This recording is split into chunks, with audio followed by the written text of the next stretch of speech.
In 1845, Texas became the 28th state of the United States of America. And 9 years before, it won its own independence and became a republic by way of defeating the country of Mexico in a war of revolution. So, you may be wondering, Dylan, you're clearly not in somewhere that is Texas, judging by the 2 feet of snow on the ground.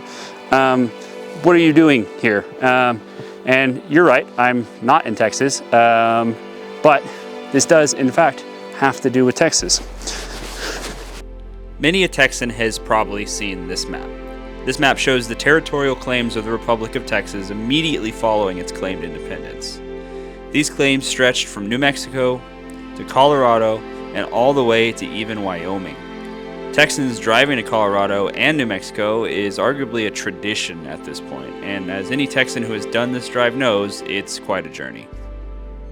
I'm actually standing in Colorado right now, and if you look at that map, you would see that actually I'm standing in what was claimed to be Texas at one point.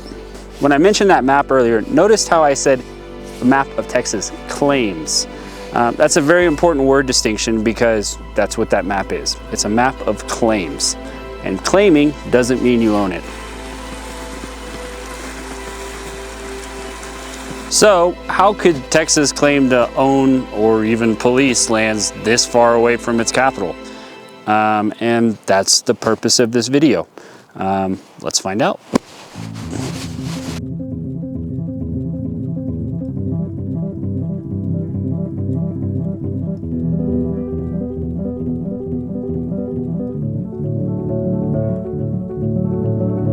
So if you grew up in Texas, you likely went through multiple rounds of Texas history classes.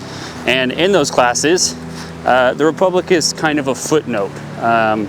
It's usually kind of briefly talked about, but never really discussed in great depth. The in-between years of the Republic tend to get glossed over, and Texas's eventual marriage into the Union is often paraded as a formality or an inevitability, but in actuality, it was a complicated decision.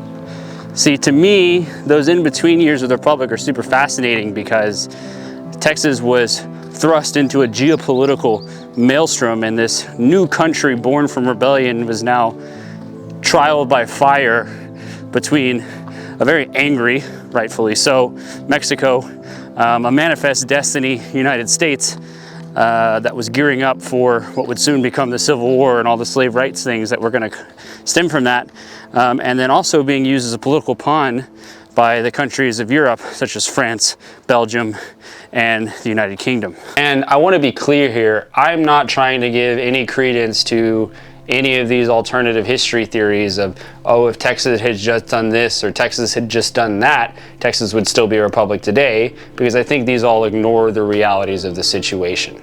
No, what I want to do is I want to investigate these tumultuous in-between years and better understand why Texas, one, claimed as much land as they did, and two, could they have even held this land that they claimed?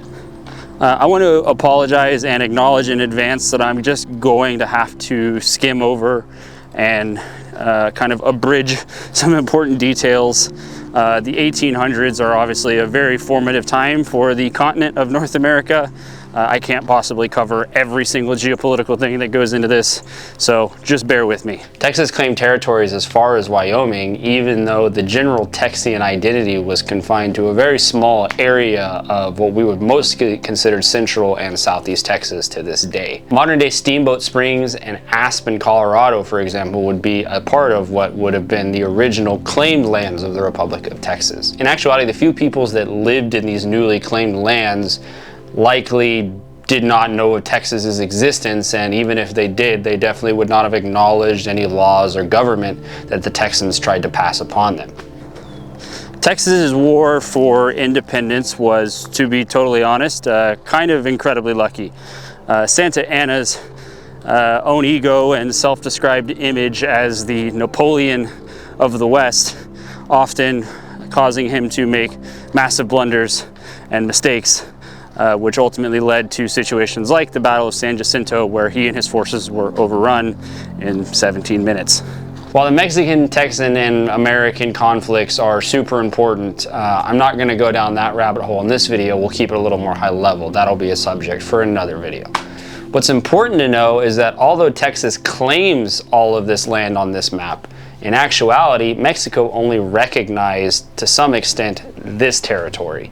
And even beyond that, the treaties of Velasco, which Santa Anna signed after San Jacinto, were not even recognized by the Mexican government, as they were considered to be signed under duress.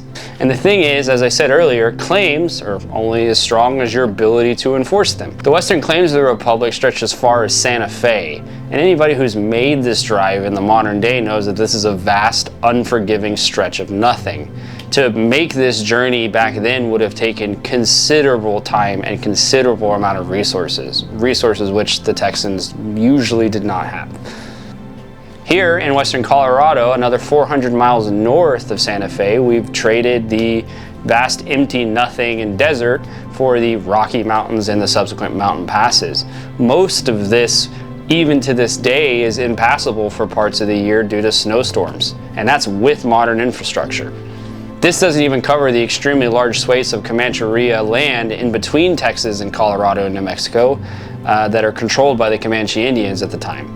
This is a foe that the Texans would have to contend with long after annexation into the U.S. That would require the help of the U.S. Army and other things. How a fledgling republic with no money and no resources planned to govern, control, or extract wealth from a large, forgiving, inhospitable section of land was a mystery and a puzzle that the leadership of the Republic were never able to solve. That wouldn't stop the second president of the Republic of Texas, Mirabeau Lamar, from trying. Mirabeau Lamar was part of one of the two main factions in the Republic government at that time, being the Nationalists. The Nationalists believed that Texas could succeed as an independent republic, and even believed that Texas would have been eventually able to expand westward as far as the Pacific Ocean. Mirabeau Lamar was a very controversial figure in the Republic at the time. Much to the chagrin of Sam Houston, he ordered all Native Americans to be removed from Texas claims and tripled the national debt of Texas in a span of 4 years. In 1841, Mirabeau Lamar controversially raised a band of 300 men financed from the Texas Treasury without permission and sent them westward to Santa Fe. Mirabeau Lamar believed that the Rio Grande River was the southern border of the Republic, but it extended all the way west into modern-day New Mexico, and he believed that that was all part of Texas territory. The Santa Fe Trail was one of the most lucrative trade routes in the entire continent at this moment in time, and so he felt that if Texas could take over the Santa Fe Trail and control passage through it, it would help with the ever-depleting Texas economy. After several months of struggle and hardship just getting to Santa Fe, the Texans were met with the Mexican army upon arrival, and the Mexicans promptly arrested the Texans. And although there is a little bit of deceit and controversy on how the Texans were handled after that, they were arrested, sent to Mexico, and then back to Texas via the way of New Orleans. Unfortunately, many did not make the trip home alive. Texas's real first attempt at exerting control over its claimed lands had ended in disaster. Mirabeau Lamar was a very controversial figure, and it's no surprise that after things like the Santa Fe expedition and other mishaps up under his watch, that upon the next election cycle, Sam Houston would be elected to his second term as the president of the Texas Republic. Sam Houston was a proponent of annexation into the U.S. since day one of the Texas Revolution finishing, and he felt that the survival of the Republic and the nation of Texas, or state of Texas, was contingent only on being admitted into the United States. Texas excursions into its northern claimed territories did not stop with Mirabeau Lamar, however. Several cabinet and board members of Houston's administration financed several ragtag expeditions into New Mexico and Kansas. These ragtag expeditions into Kansas and New Mexico and Oklahoma trying to further disrupt the Santa Fe Trail accomplished little more than to just further anger an already angry Mexican government and also slightly annoy the United States at the same time. The objective of these was to, one, help again with a increasingly depleted Texas coffers. The country at this point was completely destitute when it came to money, and it was also in an attempt to further strengthen its political position as something or somewhat of a power to reckon with on a geopolitical stage, as at this time the Republic was negotiating with both Mexico, the United States, and European powers for various ways to further cement itself and its existence, and essentially begging to not be taken over by Mexico again. Although the Texas Republic claimed territory as far west as New Mexico, through Colorado, and up even into Wyoming, it never had the means or abilities to ever control these territories. Once this was made painfully clear to the leadership of the Texas Republic, the answer was clear. Annexation into the United States was the only way forward. By 1840s, Mexican forces had made multiple military excursions into the southern regions of Texas at the time, reaching as far as San Antonio. Texas, unsure if the U.S. was going to annex them at this point, even began negotiating with Mexico to officially recognize its independence, with Great Britain acting as a mediator. However, the U.S. was eventually able to create enough political capital internally to annex Texas as the newest state to the Union, and they did so in 1845.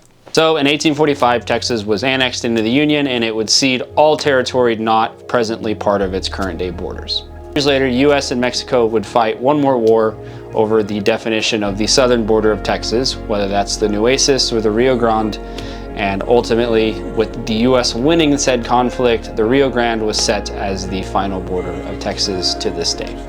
So now let's review the questions we set out to answer at the start. Texas was never going to be able to hold the territories claimed on this map, and presenting it as such is a misrepresentation of the actual situation of the time. Texas has a lot of epic, tragic, and legendary stories in its history.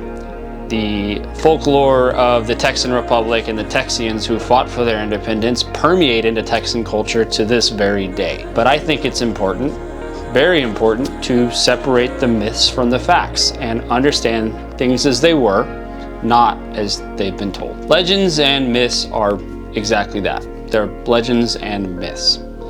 And when we look at the modern borders, it's easy with hindsight to say, oh, if Texas had done this or if Texas had done that, but we're doing that with the benefit of hindsight. The legend of the Texas Revolution and the Texan Republic has driven the cultural zeitgeist of Texas to this very day. And I'd like to challenge my fellow Texans not to reject this, but also not to just blindly follow this either.